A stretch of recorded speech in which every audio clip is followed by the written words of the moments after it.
আচ্ছা নিবেদিতা, কেমন হতো যদি আমি হতাম কোনো আত্মার উপন্যাস, যে উপন্যাসের প্রতিটি পাতায় লেখা থাকতো আল্লাহর স্মরণ, ভালোবাসা আর জীবনের শিক্ষা। রাত জেগে কাঁথা মুড়ি দিয়ে ফোনের আলোতে পড়তে তুমি, শুধু আমার গল্প নয়, নিজের আত্মাকেও খুঁজে নিতে। একটা লাইনে যখন বলা থাকতো, যে হৃদয় আল্লাহর জিকিরে প্রশান্তি পায় না সে কখনোই শান্তি খুঁজে পাবে না, তুমি একটু থেমে ভাবতে, এই লাইনটা কি আমার জন্য লেখা? সপ্তম পৃষ্ঠায় এসে পড়তে, যখন মানুষ ভালোবাসাকে হারামভাবে খোঁজে তখন সে হারিয়ে ফেলে আল্লাহর দেওয়া বরকতকে। তোমার চোখে জমতো নোনা জলের এক ফোঁটা, কিন্তু এবার সেটা ছিল তওবার অশ্রু। তুমি চোখের জল মুছতে গিয়ে বলতে, হে আল্লাহ, আমায় হেদায়েত দিন।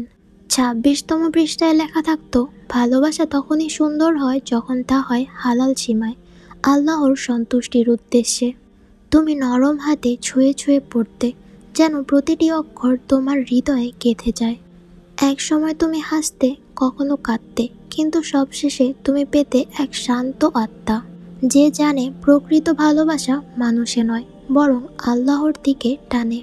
শেষ পৃষ্ঠায় লেখা থাকতো, এই জীবন একটি উপন্যাস নয়, বরং এটি একটি আমলনামা, যেটি একদিন তোমার সামনে উন্মুক্ত হবে। তুমি তখন চোখে জল নিয়ে বলতে, ইস, যদি আমার প্রতিটি দিন এই বইয়ের মতো হতো, আল্লাহর ভালোবাসায় ভরা।